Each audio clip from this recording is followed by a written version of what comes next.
పెళ్లి పారాని ఆరలేదు. అత్తవారిచ్చినటువంటి సారి ఇంక సరదలేదు. కానీ ఆ వధువు మాత్రం ఉందని భర్త నమ్మబలికించాడు. చివరికి తల్లిదండ్రులు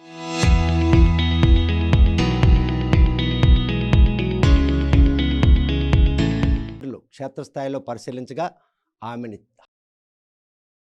చిత్రీకరించిన విషయాన్ని నిర్ధారణకొచ్చి పోలీసులు సమాచారం ఇచ్చారు. ఈ ఉదంతం గార మండలం సింహపేట గ్రామానికి చెందిన తేజశ్రీ, అదేవిధంగా రూరల్ మండలం గూడెం గ్రామానికి చెందిన సోమేశ్లకు మార్చి 6వ తేదీన పెద్దలు కుదిర్చిన పెళ్లి చేశారు. 20 లక్షల రూపాయల కట్నంతో పాటు 20 తులాల బంగారం, వారికి ఉన్న దాంట్లో మరో 20 లక్షల రూపాయలు చేసిన సారీ ఇచ్చారు. విధి నిర్వహణ రూపంలో ఆయన వైజాగ్లో మురళీనగర్ దగ్గర ఆవాసం ఉంటున్నాడు. ఆయన ఇంజనీర్గా నమ్మబలికించారు. పెద్దలు ఏరుకోరి చేసినటువంటి ఈ సంబంధ విషయంలో శ్రీజ తల్లిదండ్రులు వ్యవసాయ ఆధారిత కుటుంబం కూతురుకు మంచి భవిష్యత్తు ఇచ్చినటువంటి ఒక భర్తను తేవాలనే ఉద్దేశంతో తామకు ఉన్న దాంట్లో దండిగా కట్నం ఇవ్వడంతో పాటు ఘనంగా పెళ్లి చేశారు. కాకపోతే 7వ తేదీన తెల్లవారి 9 గంటలకు ఆమె ఆ తల్లిదండ్రుల ఆవేదన గురిచేసింది. ఈ విషయంలో తల్లిదండ్రులు నిరక్షరాస్యులు కావడంతో మేనమామలే దగ్గరుండి ఆ మేనకోటల వివాహ తంతు మాత్రం పూర్తి చేశారు. గూడెం గ్రామానికి చెందినటువంటి సోమేష్ తల్లిదండ్రులు కూడాను ఈ విషయంలో భాగస్వాములే అన్నటువంటి అనుమానాలు తలెత్తున్న నేపథ్యంలో పోలీసులు సమాచారం ఇవ్వడంతో ప్రస్తుతం ఆమె విషయంలో మనతో మాట్లాడడానికి మేనమామ మనతో ఉన్నారు. చూస్తే కనుక ఏ విధంగా తీసుకోవచ్చు, ఒక్కగానొక్క మేనగోడల్ని దగ్గరుండి ఏరుకోరి ఆ సంబంధం చేశారు. ఉన్న దాంట్లో దండిగా కట్నం ఇచ్చారు, కానుకలు ఇచ్చారు, మీ పరంగా సారిచ్చారు. 2 నెలల వ్యవధిలోనే ఈరోజు ఆమెని చిత్రీకరించినటువంటి ఎక్కడ మీరు పసిగట్టి? మాకు సమాచారం ఎప్పుడొచ్చిందంటే 7వ తేదీ 10 గంటలు 9:30 టైం 10 గంటలకు వచ్చిందండి. వచ్చి వెళ్లి చూసేటప్పటికి ఆ పిల్ల కళ్ళు తెరిచి బెడ్ మీద పడిపోయి ఉంది. మరి మేము ఇక్కడి నుంచి అక్కడికెళ్ళేసరికి 2, 3 అవర్స్ పడుతుంది. ఈలోపు ఏమైందనేది మనకి ఇన్ఫర్మేషన్ లేదు. వాళ్ళ ఫ్రెండ్స్ అందరూ వచ్చేసారు. వాళ్ళ ఫ్యామిలీ మెంబర్స్ అందరూ అక్కడే ఉన్నారు. మేము వెళ్ళేటప్పటికి వాళ్ళు ఎప్పటి నుంచి ఉన్నారో మనకు తెలీదు. వాళ్ళు జరిగాక వచ్చారా, జరగక ముందు వచ్చారా కూడా మనకు తెలీదు. అంటే ముందు సమాచారం ఇచ్చాడు, చేసాడేమో కూడా మనకు తెలీదు. మొత్తానికి మేము వెళ్ళేటప్పటికైతే మాత్రం వాళ్ళందరూ పకడ్బందీగా రెడీగా ఉన్నారు. వీడిని ఒక రూమ్‌లో పెట్టి ఆ రూమ్‌కి కాపలాగా వాళ్ళంతా ఉన్నారు. అంటే వచ్చిన వాళ్ళు ఎవరైనా ఆవేశంలో చేసుకుంటారేమో అన్న ఉద్దేశంతోనేమో మోస్ట్‌లీ వాడిని ఒక రూమ్‌లో పెట్టి ఆ రూమ్‌కి కాపలాగా ఓ నలుగురు, ఐదుగురు వాళ్ళ ఊరోళ్ళే ఉన్నారు. అంటే కాపలాగా అంటే గూడెం గ్రామస్తులా? లేకపోతే అక్కడ వైజాగ్‌లో ఉన్నట్టు స్నేహితులు, సన్నిహితులా? గూడెం గ్రామస్తులేనండి. గూడెం వాళ్ళ నాన్న, వాళ్ళ అన్నదమ్ములు వాళ్ళందరూ డోర్ దగ్గర నించుంటే వీడు లోపల కిచెన్‌లో కూర్చొని ఏడుస్తూ, నటిస్తూ ఉన్నాడు. సో మీరెళ్లి చూసేసరికి శ్రీజ ఎటువంటి దుస్థితిలో ఆమె నిర్జీవంగా పడుంది. అక్కడ మీరు ఈ అంశాన్ని ఈరోజు పడింది అన్న అనుమానం తలెత్తి మేము వెళ్లి చూసేటప్పటికి బెడ్ మీద పడుకోబెట్టి ఉంచాడండి. మెడ మీద ఒక ఇదుంది, మచ్చుంది. కాలు మీద 3 గీతలు, ఒక పెద్ద మచ్చుంది. తరువాత ఆమె ఈ గొంతు దగ్గర ఇక్కడ చిన్న పుండులా వచ్చింది. ఈ గొంతు దగ్గర నొక్కేసి రక్తం వస్తుంది చిన్నగా. అది చీరతో అయితే చీర మనకి గొంతు దగ్గర ముక్క ఎందుకు వస్తుంది? ఇక్కడ రాదు కదా! అదొకటి. పైగా మేము వెళ్ళేటప్పటికి వేలాడుతూ కనిపించలేదు. బెడ్ మీద పడుకోబెట్టారు. కనీసం చీర ఉండాలి కదా! వాడు చెప్పడం ఏంటంటే ప్రాణం ఉంది ఏమో అని చెప్పేసి నేను ఇప్పాను అన్నాడు. సరే దీన్ని పీక్కుండది ఇప్పాడు. మరి ఫ్యాన్ కూడా తిప్పా, అంత గబుక్కున ఫ్యాన్ కూడా తిప్పుతాడా? అది మా అనుమానం. పైగా కాలు మీద గీతలు ఎందుకున్నాయి? ఇది మా అనుమానం. అందుకని మేము వాడే చేసి ఉంటాడు. పైగా వాడు ఎప్పుడు కూడా దీన్ని ఎప్పుడు పెళ్ళైనప్పటి నుంచి వదిలించుకుందామనే ఒక రకమైనటువంటి ధోరణిలో ఉన్నాడు. అంటే వదిలించుకున్న ధోరణిలో ఆయన డిమాండ్లేటి, ఆ డిమాండ్ల నేపథ్యంలో ఆయన చేసినటువంటి ఆ చిత్రహింస భరించలేక ఆయన నమ్మబలికించేందుకు ఆయన చేసినట్టు ప్రయత్నం ఏంటి? వాడు ఫస్ట్ నైట్ రోజు నుంచే వాడు డబ్బులు కావాలి మాకు సార్. 3 లక్షల రూపాయలు బైక్ అడిగాడు, ఇచ్చాం. తర్వాత ఏసీ అడిగాడు, ఇచ్చాం. వాషింగ్ మిషన్ కావాలన్నాడు, ఇచ్చాం. మిక్సీ, ఫ్యాను, గ్లాసులు ఇలాంటివన్నీ కావాలన్నాడు. అవన్నీ ఇచ్చొచ్చాం. ఇవన్నీ అడిగితే తగ్గిపోద్ది అనేది వాడి ఫీలింగు. మేము ఇచ్చాం. తర్వాత 10 సెంట్లు భూమి రాయమన్నాడు. అది రాయడం కుదరదని చెప్పాం. అప్పుడు ఫోటోలకి 1,50,000 అయింది, 2 లక్షలు అయింది. మీరు 1,50,000 ఇవ్వండి, ₹1,00,000 ఇవ్వండి అని అడిగాడు. ₹1,00,000 ఇవ్వడం కుదరదని నేను చెప్పాను డైరెక్ట్‌గా. వీళ్ళు ఎవడు అడగడు అని చెప్పేసి చెప్తే, తర్వాత ఎందుకు అడగరు, తప్పేం లేదు దీనిలో అని చెప్పేసి అన్నాడు. తర్వాత మాకు తెలియకుండా మా అక్క ఇచ్చేసింది. ఇచ్చేసిన తర్వాత మళ్ళీ ఇంకోటి ఏవేవో అంటే దాని మీద నైట్ వీడియో కాల్స్ మాట్లాడుతున్నాం. ఎందుకు మాట్లాడుతున్నావు? ఈ పిల్ల అడిగితే దీన్ని కొట్టాడు. అంటే చివరాఖరికి ఏదో రకంగా ఈ పిల్లని వదిలించుకోవాలనుకున్నాడు. ఈ పిల్ల వదిలేటట్టు కనిపించలేదు. అంటే శ్రీజ తల్లిది చింతాడ, కన్నవారూరు, పక్కనే గూడెం. సింహపేటకి గూడెంకు ఉన్నటువంటి రిలేషన్‌లో కనీసం వాళ్ళ తాలూకు పుట్టు పూర్వోత్తరాలు ఆరా తీయకుండా ఆయన ఏం చేస్తున్నాడో తెలియనటువంటి ఒక యామరపాటు ఈరోజు శ్రీజను కోల్పోవడం. లేదండి. మా తేజశ్రీ అండి ఆమె పేరు. మేము గూడెంలో ఉన్న వాళ్ళని ఎంక్వైరీ చేసాం. మా చుట్టాలు గూడెంలో ఉన్నారు. గూడెంలో అందరూ పెళ్ళికి ముందు ఎవరిని చాలామందిని ఎంక్వైరీ చేసాం. వాళ్ళందరూ బాగానే ఉన్నాడు, మంచోడే అని చెప్పారు. వాళ్ళందరూ మంచోడే అని చెప్పారు. ఊర్లో ఎక్కువగా ఈయన ఉండడు. ఉండకపోవడం వల్ల ఊర్లో వచ్చి కొన్ని రోజులు ఉంటాడు కాబట్టి, ఆ కొన్ని రోజులు ఈడు బాగా నటించాడు ఊర్లో. అందుకని ఊరోళ్ళు కూడా ఈడు మంచోడే అని చెప్పారు మాకు పెళ్ళికి ముందు. తర్వాత మాకు చుట్టాలు ఉన్నారు అక్కడ. ఆ చుట్టాల్లో వాళ్ళే తెచ్చిన సంబంధం వాళ్ళే.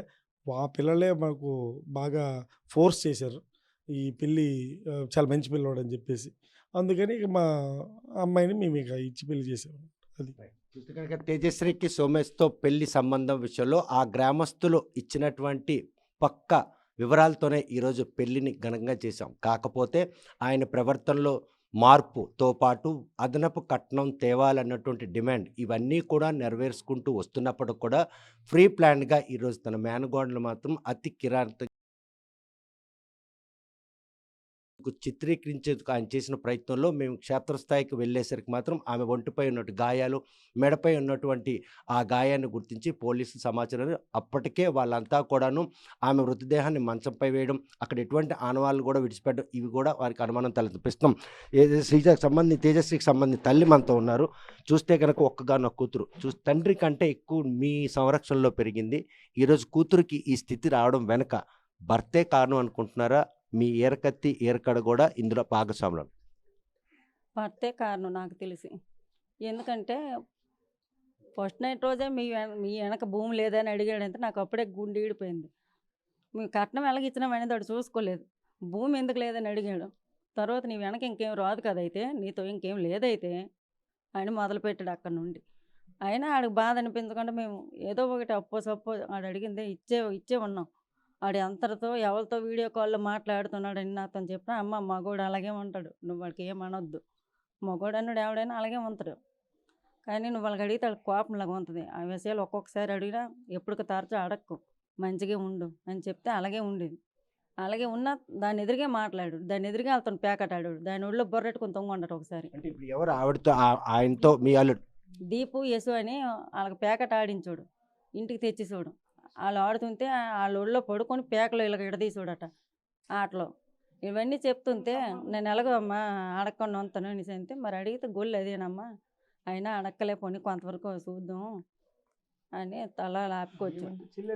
అంటే కన్నవారిల్లు చింతాడ, పక్కనే గూడెం.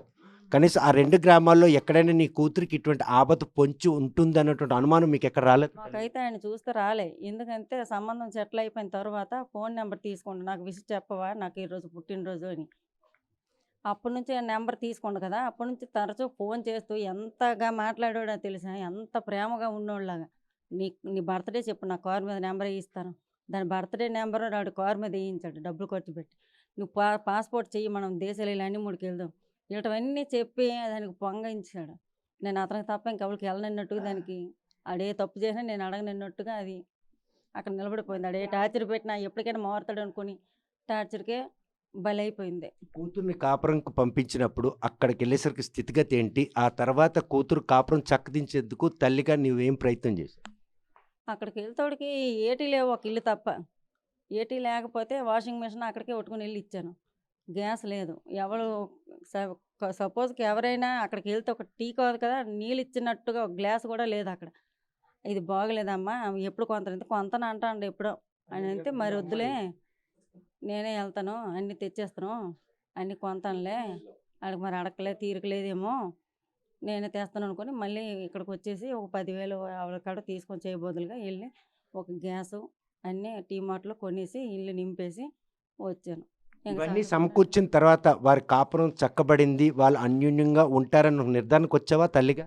వచ్చాను, అలాగే ఉండాడు. తర్వాత అప్పుడప్పుడు ఇదే సగం రాత్రుడు మాట్లాడడం, సగం రాత్రుడు వెళ్ళిపోయి గంట 2 గంటలకు రావడం, ఏమంటే మీటింగ్‌కి వెళ్ళానని చెప్పడం, ఇలాంటివన్నీ చేసాడనమాట. అదే దానికి అనుమానం. ఆ అనుమానం వాడికి నచ్చలేదు. దాంతో పాటు తరచు ఎవరినో తన అన్నోళ్ళు తీసుకురావడం, వరుసలు పెట్టి పిల్లలు ఈ పరిణామాలన్నీ కూడా నీ కూతురు మదనపాటుకు గురయ్యాయి. గురి చేసింది. ఆ పిల్లల్ని తేవడం, వాళ్ళు ఇద్దరు భార్యాభర్తల్లా నడుస్తుంటే ఇది వెనక నడడం, అటు నాకు నచ్చలేదండి మీరు అలాగ ఉంటే, అది నాకు చెల్లి అది. నువ్వు అనుమానించడం అర్థం లేదు నువ్వు. అసలు ఎలాగలగా నీ అలాంటి బొక్కలు ఎతక్క అని అనేవాడట దానికి. నువ్వు అలాంటి బొక్కలు ఎతికి బయట పెట్టకు నాకు. నేనేమి కావాలని వెళ్ళలేదు. నాకు చెల్లెళ్ళు వాళ్ళు మొదటి నుంచి నాకు వాళ్ళు ఇది. వాళ్ళు లేకపోతే నాకు అవ్వదు. నా బిజినెస్ పరంగా వాళ్ళు ఎంతో సాయపడ్డారు నాకు. నువ్వు వాడికి ఎలాగ ఆయనేస్తాను వాళ్ళగా. నువ్వు ఉన్నా లేకపోయినా నాకు నష్టం లేదు కానీ వాళ్ళు మాత్రం అక్కడ ఉండాలని అన్నాడట ఒకసారి. అదే దాని కానీ ఆ మాట అన్న విషయం తెలిసిన తల్లిగా నేను ఆ అడిగాను ఆడికి. ఇలాగ అంతావా నీకు అదే అన్నదమ్ముని వేసుకుని అదే అలా బీచ్లు అటు తిరిగి నువ్వు ఊరుకుంటావా ఎవరైనా అలాగే అడుగుతారు కదా నీకు వాళ్ళు ఎంత మెయిన్ ఇది అంత మెయిన్ కాదా అని అడిగితే అమ్మ నాకు అలాంటి అనుమానం కట్టడం తప్పు కాదమ్మా నువ్వు వాళ్ళ చెయ్యి వేసుకుని ఎవరితైనా అనుమానం కడుతుంది నాయన నువ్వు కొంచెం దాన్ని ఎదురుగా ఉండగలగా ఎక్కడైనా ఉండు అది ఎదురుగున్నప్పుడు మాత్రం వాళ్ళకి టచ్ చేసినట్టుగా ఉండొద్దు దానికి అదే బాధ నువ్వు ఎంతమందితో వెళ్ళినా నేను అడగను కానీ నువ్వు దాని ఎదురుగా మాత్రం చక్కగా ఉండని చెప్పాను అడిగి కానీ 7వ తేదీ రాత్రి ఫోన్ చేసినప్పుడు లిఫ్ట్ చేయలేదు కూతురు. తెల్లవారి లిఫ్ట్ చేసిన తర్వాత ఏం సంభాషణ జరిగింది కూతురికి ఏమి? ఆ నైటు నాకు చెరులో లాక్కెళ్ళిపోయినట్టు కళ వచ్చింది అలాగొస్తే నాకు ఆనవ లేదంటే ఏదైనా ఆపద వస్తుందేమో అని నాకు గబుక్కుని వచ్చింది వచ్చిన తర్వాత అనమాట ఫోన్ చేశాను ఫోన్ చేస్తే 10 ఫోన్లకైనా ఎత్తలేదు ఎత్తకపోతే ఏదో అవుతుంది మళ్ళీ ఏదో కయ్యాలు లోక్కుంటారేమో అనుకోనండి నేను అనుకొని ఫోన్ ఎత్తలేదు ఎప్పుడో వాళ్ళు కోరుండే ఎత్తలేదని నాకు అర్థమైంది ఒక ఫోన్కి 2 ఫోన్లకైతే పడుకున్న వాళ్ళు లెగిస్తారు 10 ఫోన్ల వరకు అయితే వెలిగిస్తున్నా ఎత్తరు ఏదో అవుతుందిలే తెల్లవారు మాట్లాడదాం అనుకుని ఆగిన తగువే అవుతుంది అనుకున్నా కానీ వాడు ఎంతగా తెగిస్తాడు అనుకోలేదు తెల్లవారు లేచి మళ్ళీ ఫోన్ చేస్తే ఎత్తిన తర్వాత అమ్మాయి తగులోకుంటారా ఏటే నేను ఏదో నాకు కళ వచ్చింది పేడ కళ శుభ్రంగా ఉన్నారు కదా అని అడిగితే ఏం లేదమ్మా బాగానే ఉన్నాము అనేసింది అనమాట నాకు అనుమానం రాకుండా ఆయన ఇస్తే నిజం ఎందుకు శ్రీ దాస్తాను చెప్పు అని అన్నాడు పక్కన ఉండేవాడు అయితే ఆడ ఎప్పుడు అలాగ అన్నాడో ఇది నాకు ఫోన్ కట్ చేసింది ఇంకా ఆడన్ని మాటలకు నేను బాధపడతానేమో అప్పుడు మళ్ళీ చేశాను చేస్తే రింగ్ అవుతుంది కానీ ఎత్తలేదు అప్పుడు ఆడి ఫోన్కి చేశాను చేస్తే ఎత్తాడు ఎత్తిన తర్వాత ఏటనైనా ఏడు తగ్గిపోయింది చెప్పు ఎందుకు అంతే దానికి అడిగమ్మా అని అన్నాడు అది ఎత్తడం లేదు నువ్వు చెప్పు ఏదైనా చెప్పు ఏది నున్నా నా మొహాన్ని చెప్పు కానీ దాయికి నాయన చెప్పు ఏటైంది తగ్గు చెప్పు అని చెప్తే నేను ఎవరికి ఫోన్ చేస్తాను దానికి ఎందుకమ్మా నా ఫోన్ చెక్ చేయను కదా ఎవరితో అమ్మా నేను వీడియో కాల్లో మాట్లాడినా ఆడితే ఆడతాను నాకు వాళ్ళు బిజినెస్ పరంగా నాకు ఎంతో ఉపకారం నీకు చెప్పాను కదమ్మా వాళ్ళతో అయితే మాట్లాడితే ఆడచ్చు కానీ రాత్రి సగం రాత్రి మాట్లాడవలసిన పని ఏంటి ఉంది నాయన అది ఎవరైనా అలాగే అనుమానిస్తారు కదా అంటే లేదమ్మా నీకు చెప్పాను కదా వాళ్ళు లేకపోతే నాకు కాదు నీ కూతురు లేకపోయినా నాకు నష్టం లేదు కానీ నాకు మాత్రం వాళ్ళు ఉండాలని చెప్పినాడు ఆ మాట అన్ని తర్వాత అయినా వెంటనే వెళ్ళి కూతురుని కాపాడుకోవాలని తల్లిగా అనిపించలేదు ఆ ప్రయత్నంలో ఏ ఏ ఆటంకం మీకు అడ్డుగానే? అప్పుడు ఆ తగువే వీళ్ళకి ఖచ్చితంగా గట్టిగా తగువ అవుతుందని నేను ఒక నిర్ణయంకి వచ్చాను ఇంక మరి లేదు వాళ్ళ నాన్నకి ఒక పిల్లని చూపించిన వాడికి పెళ్లి కొడుకుని చూపించిన మధ్యవర్తికి తీసుకొని వెళ్తాను ఇప్పుడు అని నిర్ణయించుకున్నాం ఎదురుగా ఉండి మా అన్నయ్యకి ఎవరికో పెద్ద మనుషులకు ముగ్గురు తీసుకొని ఈరోజు వెళ్తాను ఎలాగైనా ఆడికి ఉండమని చెప్తాను 9 అయింది డ్యూటీకి వెళ్ళిపోతాడు ఇంకా అనేసి వాడికి ఫోన్ చేస్తాను నువ్వు ఉండు డ్యూటీకి అనుకొని వెళ్ళిపోతాడు డ్యూటీ చేస్తాడో లేదు తెలియదు కానీ డ్యూటీ అనుకొని వెళ్ళిపోతాడు నువ్వు ఉండు మేము వస్తాను నేను చెప్పడానికని ఫోన్ చేస్తే బిజీ అని వచ్చింది ఇటు బిజీ అంత అంటే ఇటు వెళ్ళిపోతాడు వెళ్ళిన తర్వాత ఇంకెవరికి అడుగుతాం అక్కడ అనేసి ఒక గంట ఆయన మళ్ళీ ఎత్తుతాడేమని మళ్ళీ చేశాను మళ్ళీ బిజీ మళ్ళీ 4 చేరితే బిజీ మా తేజ ఫోన్కి చేశాను దీన్ని రింగ్ అవుతుంది కానీ ఎత్తడం లేదు దీనికి ఒక 10-15 సార్లు చేశాను మరి ఆగలే చేసుకునే ఉన్నాను లాస్ట్కి వస్తాడు కేటినా అమ్మ తేజ ఇంకా నాకు వెళ్ళడానికి ఛాన్స్ అక్కడ ఉంది అడిగి చెప్పింది అల్లుడా లేకపోతే అక్కడ ఉన్న వాళ్ళు? అక్కడ ఉన్న మురళి ఉన్న వాడు ఉన్నారట అక్కడ వీడు ఏడుస్తాడో ఆడేమో చెప్పినాడు అలాగా వీడు ఏడుస్తాడు వాళ్ళ మాటలకి నీ కూతురు అంత పెరిగిదే అది పెరిగిదే కాదు అంత నేను రకం అది కానీ అది కాదు ఆడంత పేనం అనుకుని ఉండేది నాకు ఏ టార్చర్ పెట్టినా నాకు ఏట అండం లేదమ్మా అనుకుని చెప్పుకొని వచ్చింది ఎంతవరకు అంతే అంటే నమ్మబలిగించి గొంతు కోసాడు నమ్మించాడు బాగా నమ్మించాడు దాన్ని పుట్టినరోజు నెంబర్ కారు మీద వేసినంత నమ్మించాడు నేను నాకు వచ్చిన శాలరీ అంతా నీ చేతిలో పెట్టేస్తానని నమ్మించాడు నువ్వు ఏది కొనుక్కుంటావో కొనుక్కో అని నమ్మించాడు ఇక చిన్న వస్తువులకు అమ్మాలకి ఇబ్బంది పెట్టక అక్కడికి వచ్చిన తర్వాత కొనుక్కుందో లేని నమ్మించాడు అవన్నీ కూడా నాకు వినబడి అంత మంచివాడు అనుకోనండి నేను అంటే ఇటువంటి నటన నేపథ్యమే ఈ రోజు నీ కూతుర్ని కోల్పోయావా ఆ మాటలు విని? ఆ మాటలు విని అసలుకి నేనేం అడగను, దలుచుకోలేదు ఆడికి, మారుతాడు అనుకున్నాను. అప్పుడు ఎన్నెన్ని మాటలు చెప్పాడు కదా, ఆడు మంచోడే, ఎందుకు అలాగ అవుతుంది, ఏ గ్రహాలు తిప్పుతాను కానీ ఆడు మంచోడు అనుకుని నమ్ముకొని వచ్చాను నేను. ఆడు ఇలా చేస్తాడు అనుకోలేదు లాస్ట్కి. చూస్తే కనుక కూతుర్ను నమ్మబలికించి అల్లుడు చేసిన ఈ ఘాతకానికి అత్త కూడా నమ్మశక్యంగా లేనటువంటి పరిస్థితి. ఇటువంటి ఘటన ఏ తల్లికి రాకూడదని ఆవేదన వ్యక్తం చేస్తుంది. అల్లుడిని అంత అల్లారు ముద్దుగా చూసుకొని భర్తకి ఇంటి వాళ్ళకు కూడా తెలియకుండా అవసరాలు తీర్చున్న అత్తను కూడాను ఈరోజు చీట్ చేసినటువంటి అల్లుడు తాలూకు వైఖరి కూతుర్ను పోయానన్నటువంటి కన్నతడి అనిపించింది. ఇక్కడ తండ్రి కూడా మనతో ఉన్నారు. చూస్తే కనుక ఈ విషయంలో చివరిసారిగా కూతుర్ని ఎప్పుడు కలిసావు? కూతురు అసలు నేనేమని పలక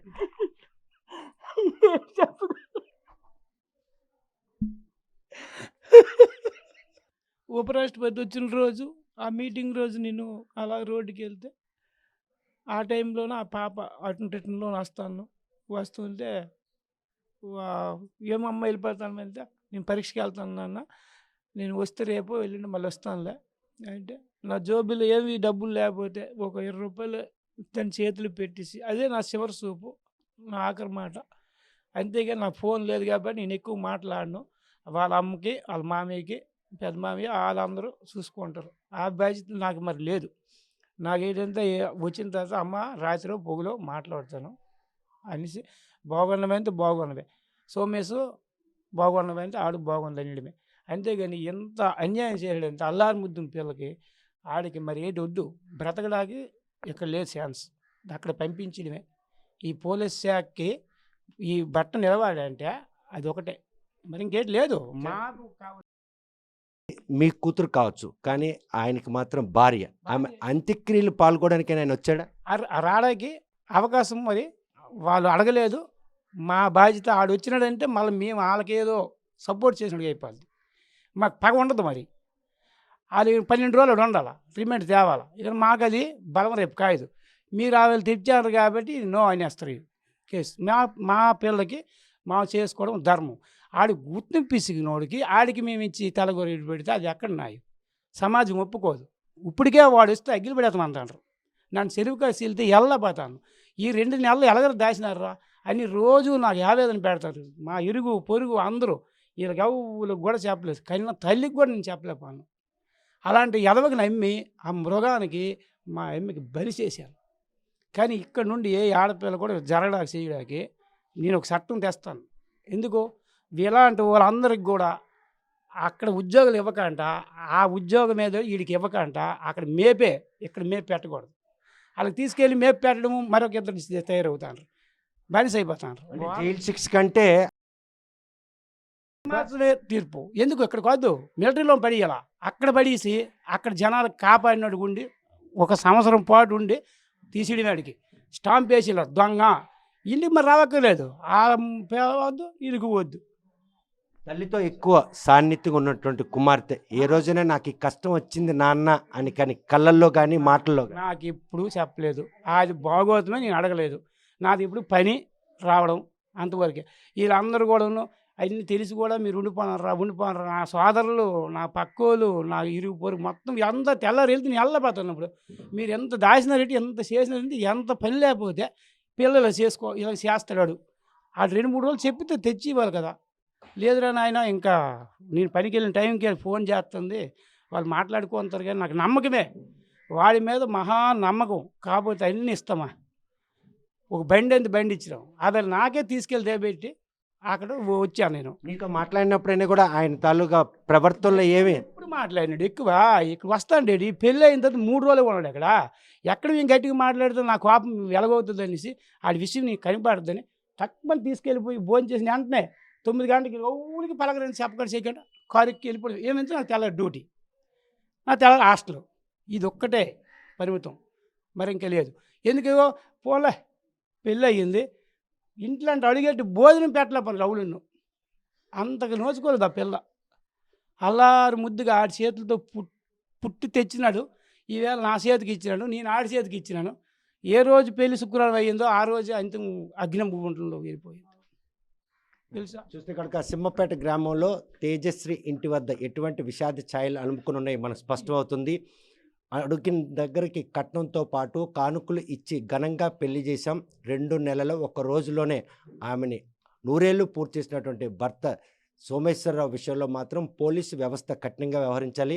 వైజాగ్‌లో చోటు చేసుకున్నటువంటి ఈ ఘటన శ్రీకాకుళం జిల్లాలో నుండి సింహపేట వాసులందరినీ కలవపరిచింది. ఎందుకంటే పెద్ద కుటుంబాలు వాళ్ళ ఆచార సాంప్రదాయ ప్రకంగా ఆడపిల్లకి భోజనాలు పెట్టే ఒక సాంప్రదాయం ఉంటుంది. ఆ ప్రక్రియ కూడా పూర్తి కాకముందే అల్లుడు చేసినటువంటి ఈ నిర్వాకం మాత్రం ఒక్కగానొక్క కూతురుని కోల్పోయిన తల్లిదండ్రుల కంటే బంధువుల్లోనే బాధ మాత్రం ఎక్కువగా కనిపిస్తుంది. మేనకోడల్ని చేతుల్లో ఎత్తుకున్నటువంటి మేనమామ ఈరోజు దగ్గరుండి కళ్యాణం చేశానన్న ఆనందం అనంతకాలంలో అడియాసలు చేసినటువంటి సోమేశ్వరరావు మాత్రం కఠినంగా శిక్షించాలి. ఇటువంటి ఘటన ఇంకే ఇంట్లో కూడా పునరావృతం కాకుండా ఉండాలంటే పోలీసులు ఈ కేసులో సోమేశ్వరరావుతో పాటు ఆయన సహకరించినటువంటి స్నేహితులను కూడా అరెస్ట్ చేయాలి. అక్కడ లోతైన దర్యాప్తు జరపాలి. ఎందుకంటే సోమేశ్వరరావుతో ఇతరత్ర మహిళలతో కూడా సంబంధాలున్నాయి.